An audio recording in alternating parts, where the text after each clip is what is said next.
Hi, my name is Mark. This is the second half of our Pedophile OCD talk. So hopefully you still have your list out. If not, go ahead and bring it out. It's vital that you have this list on you, and every time you have an unwanted thought, instead of doing your old line of thinking, you're going to do this line of thinking, and eventually it'll create a Pavlovian response or a new neural pathway that you can build yourself up on instead of beating yourself down on for nothing, for a thought. Okay? And this can be overcome completely. I mean, you can overcome it and have a good life. So, don't ever kill yourself over a thought. The next thing I want to talk about is the necessity for a licensed medical therapist who knows about pure OCD. I think it's vital that you become open with your unwanted thoughts.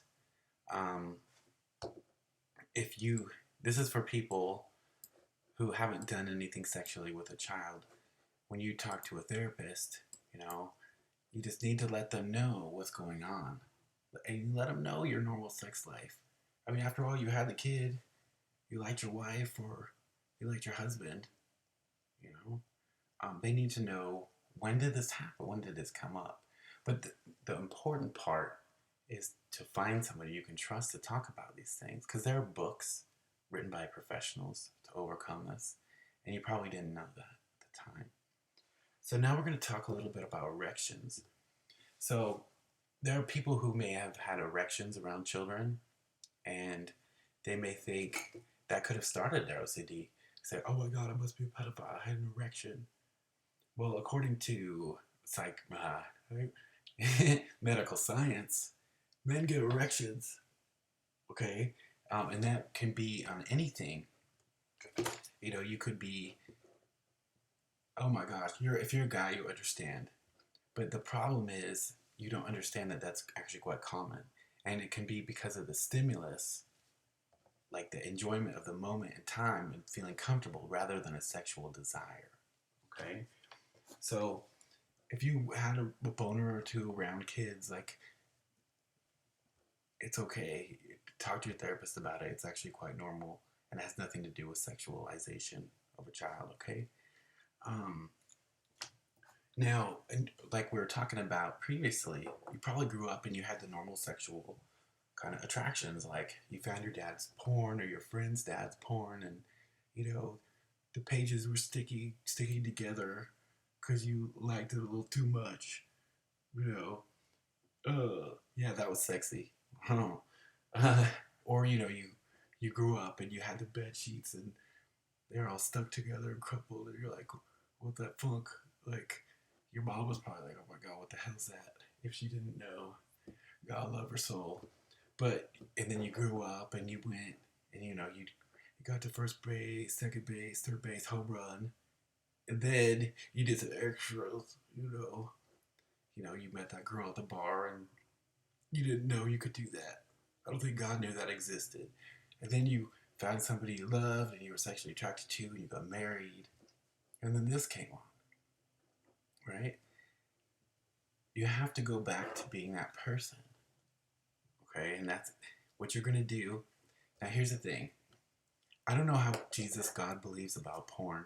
I know a lot of people in the church say, oh, you can't watch porn, or, and that may be true. I don't know. But I would recommend, if you're dealing with unwanted sexual thoughts and it's leading you to suicidal ideation, and you were never a child molester, then what I want you to do is I want you to look at porn. I want you to look at porn for at least 20 minutes a day, and this could be for a long time. Because what you're going to do is you're going to get back to that old self, and it comes right back.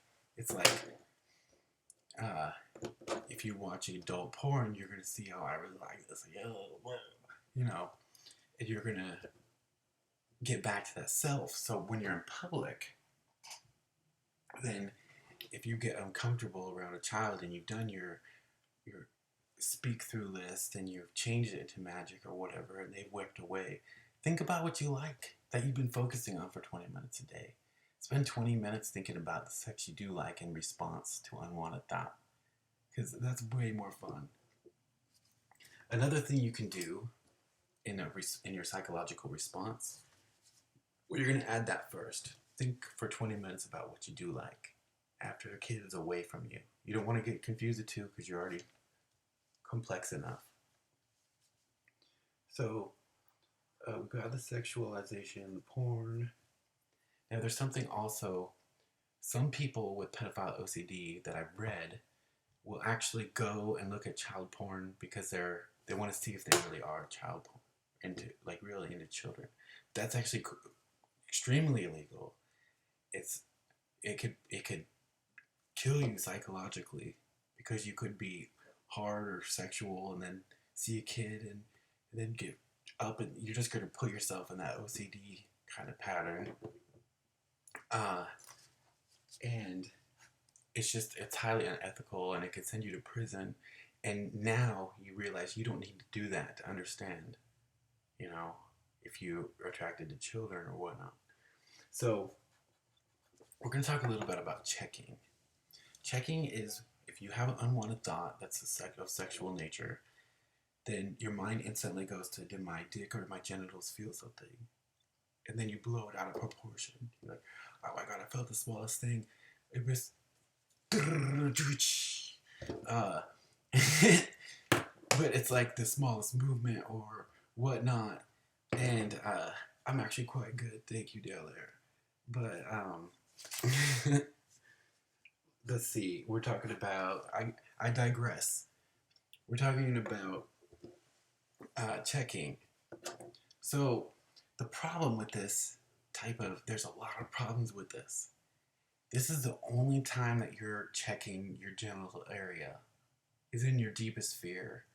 You don't go around to somebody like a girl you find attractive who's your own age or a guy, and you say, "What does my dick feel like? Does it feel a little something?" You don't do that. You don't do it when you go to the mailbox. Every time you open the mailbox, you're like, "What does my dick feel like?" And if you did, you would notice things that you wouldn't notice elsewhere because you're thinking about it intentionally instead of unconsciously. So you might say like, okay, I'm at the mailbox and I feel it against my underwear and it's leaning this way and it's, feel a little breeze or something and it feels good, and then you might get a little aroused from that because you're thinking about your genitals. So what happens if you're checking on an unwanted thought? The same thing. You're getting a physiological response to an imagination, and now you're mixing it up and saying it's because of this unwanted thought. It's not. So stop checking, okay? Because that's just making it worse. And what I did is, in order to learn this kind of things, I went to a licensed therapist, and I really started working on myself, and I'm talking about OCD in general. This is one type I've had. Like, if there's a type of OCD, I've had it. Like, let's talk about scrupulosity. Let's talk about harm OCD. Let's talk about relationship OCD. Let's talk about obsession. Let's talk about this and this and this and this and this and this. Obsessed cheating. Obsessed my partner cheating. It's like OCD is like my thing now. It's suicide. So we've talked about all of that. Now, what you can do is we talked about not checking and the importance and reason why you don't check. But if you go away from a situation where you were having an unwanted thought and then you check, it's like, okay, it's like a comfort instead of like is it moving a little bit? That's me in response to OCD. You could check later, and then you can comfort yourself. But then again, we've discussed, if you think about something, and that's another problem. If you have an unwanted thought of any sexual nature, you may have a physiological response. Your body may be feeling something because you're thinking about sex. You could think about a hole in the ground and be like, oh yeah, like, yeah, that's my sexy look. So, yeah, bring them on. But, so we've talked about all of these kind of things. And I just want you to know that this type of OCD, the major problem with it is your reaction to what's going on. So we talked about vulnerability. We talked about feeling the right emotions, putting the right emotions in the right place. We can also talk about consequences. So instead of responding, am I a pedophile? Am I this? Oh my God, I can't tell anybody. And what you got to do, another response you can do to unwanted thought is think about consequences for a designated period of time. So if you think you have an unwanted thought, and you can take yourself out of that imagination, put somebody else there. It's just a thought. It's another thing to do. But think about the consequences. Say like, I don't want to go to prison. I don't want to, and you know this, but it's a different reaction. I don't want to go to prison. I don't want to lose my family. I don't want to lose this. I would never want to do that in the first place. I would never want to feel that badly. I would never want to hurt somebody. Think about it's all in your response to a psychological thought that's not your fault. It has nothing to do with your sexuality. It has everything to do with your fear. And it can be overcome and you can live a happy life. So, and now maybe you can learn some new techniques to help other people. So try these things. You know, if you need to discuss something or have questions, you can question me below. I'm not a medical therapist, although I do work in the mental health facility. I'm not allowed to give medical advice. So take all of these ideas to your medically licensed therapist or licensed LPC and discuss whether or not they're appropriate for you to use in your recovery program. But I would like to give you some initial starting points on your new OCD journey. Ask them what kind of books are out there written by scholars, what you can do, what kind of medications. There are actually medications to help too. And just realize it's not, you may feel like it's going to last forever, but as soon as you're vulnerable and open and you start putting new responses, you're going to see really quickly, oh, one more time, I have to do it.